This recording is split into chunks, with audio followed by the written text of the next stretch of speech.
Saviez-vous qu'Haïti est la première république noire indépendante au monde? C'est une histoire incroyable, de courage et de détermination qui mérite d'être racontée. Aujourd'hui, on plonge dans le passé fascinant de cette île des Caraïbes. C'étaient des agriculteurs et des artisans talentueux, vivant en harmonie avec la nature. Mais en 1492, tout bascule avec l'arrivée de Christophe Colomb.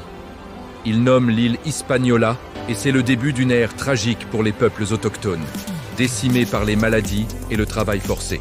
Pour remplacer cette main-d'œuvre, les Espagnols, puis les Français, qui prennent le contrôle de la partie ouest de l'île, Saint-Domingue, commencent à déporter massivement des millions d'Africains. Saint-Domingue devient alors la colonie la plus riche du monde, la perle des Antilles.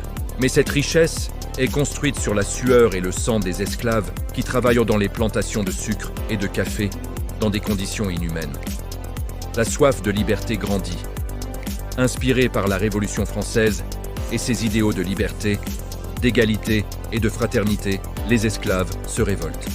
Le 22 août 1791, une cérémonie vaudou au bois caïman marque le début de la Révolution haïtienne, la seule révolte d'esclaves réussie de l'histoire.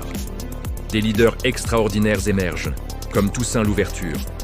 Ancien esclave, il devient un général brillant et un stratège politique hors pair. Il mène ses troupes à la victoire contre les Français, les Espagnols et même les Anglais. Bien qu'il soit capturé et déporté en France, où il mourra, son combat n'est pas vain. C'est son lieutenant, Jean-Jacques Dessalines, qui prend la relève. Après avoir chassé définitivement les troupes de Napoléon Bonaparte, il proclame l'indépendance d'Haïti le 1er janvier 1804. Il redonne à la nation son nom originel, Haïti, et devient son premier empereur. C'est un moment historique. Pour la première fois, des esclaves se sont libérés par eux-mêmes et ont fondé leur propre nation. Mais l'indépendance a un prix. La jeune nation est isolée sur la scène internationale.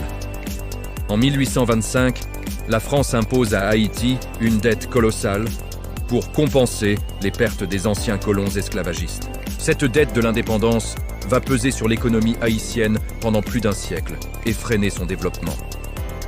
Malgré les défis, les catastrophes naturelles et l'instabilité politique, l'héritage d'Haïti est immense. Sa révolution a inspiré des mouvements de libération dans toute l'Amérique latine et a semé les graines de l'abolition de l'esclavage dans le monde entier. La culture haïtienne est aussi d'une richesse incroyable, un mélange vibrant d'influences africaines, taïno et européennes.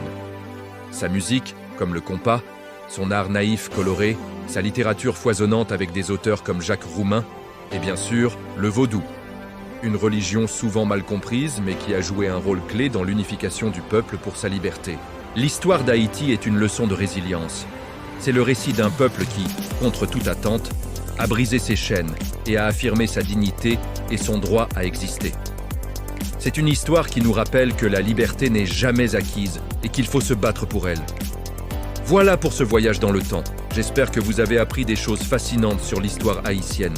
Et si cette vidéo vous a plu, n'hésitez pas à laisser un pouce bleu, à partager et à vous abonner pour ne pas manquer les prochaines.